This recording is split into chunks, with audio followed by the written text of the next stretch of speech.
It is a great honor to speak at this event today. My name is Ru Tunkin. I changed my name 7th May 2016. I'm a Rohingya, born and brought up in Arakan State, western part of Burma, Buthidaung Township. During democratic period time, my grandfather was a parliamentary secretary, but today I'm not a citizen of Burma because of 1982 citizenship law. During my childhood time in Arakan State, after 1988 uprising, I have seen serious human rights violation what I have faced in Arakan State. As you all know, today historians have mentioned, after 1948, independence time, Rohingya were recognized as an ethnic group. Rohingya language were broadcasted, and 1961 to 65, Rohingya language were broadcasted, and 65 they strip of our radio broadcasting program. And 1982 citizenship law made us a stateless.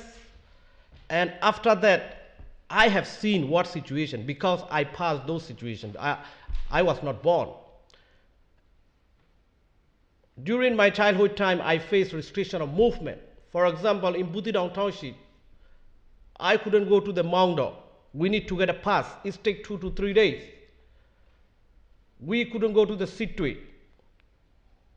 We need to get a pass. It takes 5 to 7 days. You have to approach to Nasaka security forces.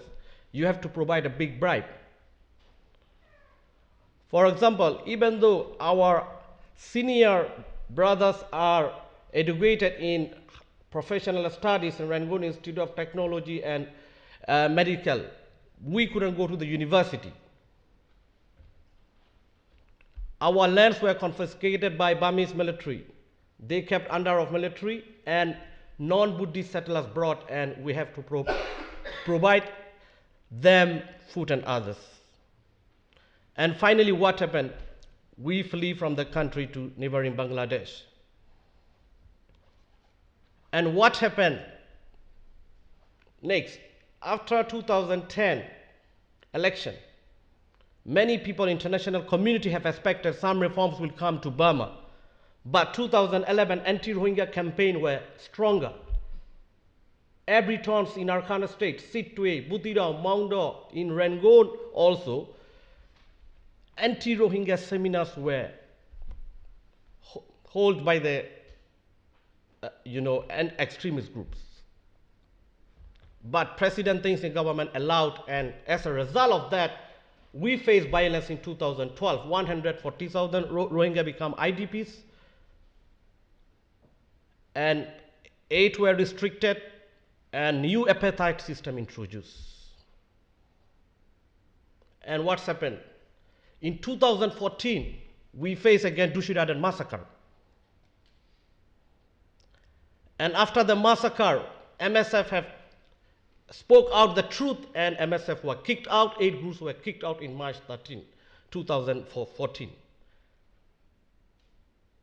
And it's become more worse situation, and we were not excluded from the census, which was supported by EU and UK and US. And historically, the first time in Rohingya history, Rohingya were not able to right to vote and right to be a member of parliament in 2015 election. So if you look at the timeline, the situation of the Rohingya, from 62 when General Leung took power, they strip of our ethnicity, and introducing 82 citizenship law, they strip away our citizenship by introducing 82 law, and then after 1988 onwards, from 1990, restriction of movement, marriage, education, confiscation lands were carried out, and after 2010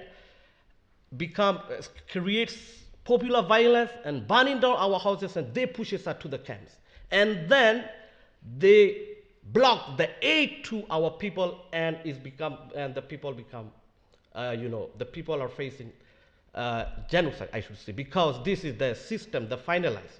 Whether you want to stay in camp without food or you leave the country. This is what Burmese government systematically wiped away our community. Like me, 1.3 million Rohingyas are facing today. Every time we receive the calls, they ask, what's going on? It's been 3 years. We didn't receive any help from international community. International community raising the issue, but we have never seen the practical action. UN Special Rapporteur, former Mr. Thomas Cantona, have mentioned violations against Rohingya is maybe crime against humanity, but we did not see international community action. We have seen these issues are only at the media. As a Rohingya, our fellows, brothers, sisters in Arkhana state, they are like hunted by animals with combined force every day. Rakhine extremists together with security forces. We've been crying out for international support, for international solidarity for a long time, but unfortunately, we still did not get any proper action and any practical action from them. I'm sorry to say, I have to tell the truth. This is happening today. What's going on today to my brothers and sisters in Arkhana state facing genocide? We cannot tolerate this. Every time we receive these calls, they always mention, we are dying, pregnant women are dying, children are dying, our mothers and fathers are dying. They become old, they don't have food, they don't have to go to even to the clinic, then they go to the city hospital, they brought back a dead body. This is what's happening every day. As an activist, I shame myself, we can't do anything yet, unfortunately. So we need international community, practical action to help, to save, to protect our people. The solution for the Rohingya, will not come from inside Burma. You all have seen the situation, what's happening these days. So we need international community, immediate action. We are in emergency crisis. We need your help. So finally, I just want to say international community want to request, we need urgent international commission of inquiry mandated by United Nations. Thank you very much. Please do not forget us. We need your help. You all are experts here today, sitting down and listening our people's situation.